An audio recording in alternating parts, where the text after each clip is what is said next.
नमस्कार, मैं हूं जयंत यादव और आप देख रहे हैं पूर्वांचल प्रेस। जिलाधिकारी ने राष्ट्रीय एकता दिवस के अवसर पर राइफल क्लब परिसर में एकता दौड़ की हरी झंडी दिखाकर किया रवाना। कृपा शंकर यादव, मंडल प्रभारी, वाराणसी की खास रिपोर्ट। गाजीपुर राष्ट्रीय एकता के सूत्रधार भारत रत्न लौह पुरुष सरदार वल्लभ भाई पटेल की 147वीं जयंती जनपद में उत्साह, उमंग एवं हर्षोल्लास के साथ मनाई गई।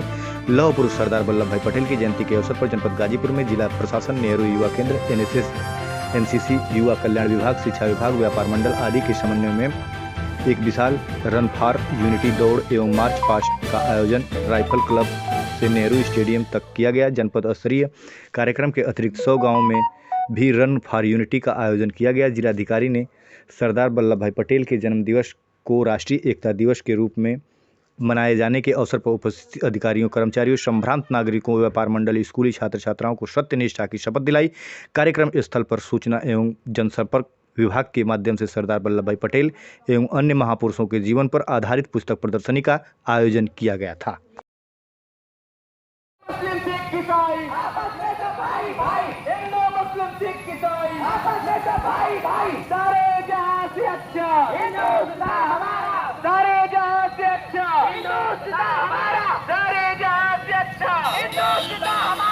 अनेकता में एकता, हिंद की विशेषता, अनेकता में एकता, हिंद की विशेषता, अनेकता में एकता, हिंद की विशेषता। हमारी एकता हमारी पहचान है, अभी तो हमारा देश महान है। हमारी एकता हमारी पहचान है, अभी तो हमारा महान है। किताबों का अवलोकन करते हुए, जैसा कि अभी हमारे अतिथिगण अपने भाषण में बोल रहे थे, महापुरुषों की जीवनी से आप उनके जीवनी को पढ़िए, उनसे प्रेरणा लीजिए। पंडित दीनदयाल उपाध्याय जी एक हरिश्चंद्र के नाटक मात्र पढ़ने से और लिखने से इतने अच्छे नेता बने, एकात्म मानववाद के प्रणेता बने, किताबों की ही प्रेरणा से। आप सभी किताबों का अध्ययन करिए और महापुरुषों की बहुत बहुत धन्यवाद। और ये जो हमारे बच्चे हैं आए हैं, उनके लिए बाहर हम व्यापार मंडल से भी अनुरोध करते हैं, रोटरी क्लब से अनुरोध करते हैं, रेड क्रॉस सोसाइटी से,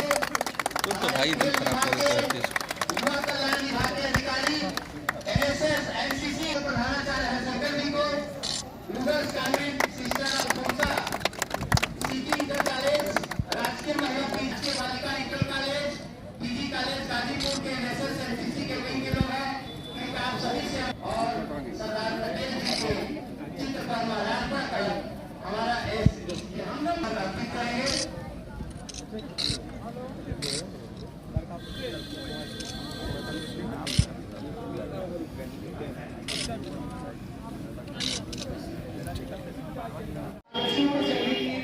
आज बहुत ज्यादा आवश्यकता है, क्योंकि जैसा कि मेरे पहले वक्ताओं ने बताया कि देश जब आजाद हुआ तो कई रियासतों में बटा हुआ था और इन सब रियासतों को जोड़कर एक अखंड भारत बनाने का जो कार्य जो उस समय बहुत ही कठिन लग रहा था, वो सरदार पटेल की सूझबूझ और उनके ही आदर्शों की वजह से मुमकिन हो सका। इस पूरी इंटीग्रेशन में, जो राष्ट्र का इंटीग्रेशन हुआ, उसमें 3 ऐसी रियासतें थी जिनको जोड़ने में उन्होंने कोई कसर नहीं छोड़ी और जहां पर एक कार्य ज्यादा दुर्लभ था। ये 3 रियासतें थी, हैदराबाद, कश्मीर। लेकिन आप लोगों ने इसको कहा, उन्होंने अपनी सूझबूझ से सिर्फ इस आदर्श पे चले कि किस तरह से हम अखंड भारत बनाए। जो हमारा नक्शा है उसमें कोई भी ऐसा कोना, कोई भी ऐसा पॉकेट चले, तो उसमें उन्होंने हर तरह से मेजर्स लिए, हर तरह से उन्होंने डिसीजंस लिए, जिससे कि ये 3 रियासतें भी हमारे देश के अखंड पार्ट्स बनी। और आज हम सब इस देश के वासी हैं और अब दारोमदार हम सबका है कि इस अनेकता और विविधताओं वाले देश को किस तरह से हम एक सूत्र में बांधकर आगे चल सकते हैं। हमारे देश में, समाज में विभिन्न प्रकार की अनेकताएं हैं, भाषा, जाति, धर्म, बहुत ही तरह के हम लोग विभिन्न अनेकताओं से हम लोग, हमारा समाज परिपूर्ण है। लेकिन फिर भी हम सब से अपने आप को भारतीय कहते हैं और यही हमारी ताकत है। और इसको बरकरार रखने के लिए हमारे युवा पीढ़ी को एक बहुत महत्वपूर्ण रोल अदा करना होगा, क्योंकि इन आदर्शों को आप लोगों को भी आगे लेकर के जाना है। जब माँ भारती की बात हो तो ये बात ना हो कि हम उत्तर प्रदेश के हैं, हम महाराष्ट्र के हैं, हम कश्मीर के हैं, हम सब भारतीय हैं और ये हमारा अखंड भारत है। और यदि जनपद की बात करें तो भी हमें गाजीपुर जनपद को मिलकर सबके प्रयासों से अग्रणी जनपद बनाना है।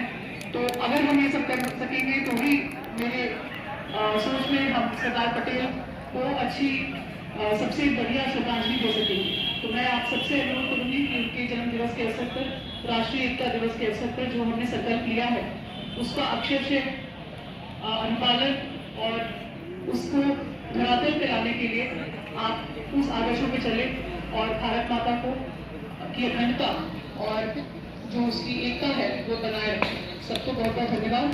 और इस सुंदर कार्यक्रम को बहुत ही कम समय में आयोजित करने के लिए सीडीओ साहब और उनके हम कई सारी विभिन्नताएं हैं, लेकिन सारी विभिन्नताओं के बावजूद सबसे ऊपर हम भारतीय हैं और भारत हमारे लिए सर्वोपरि है।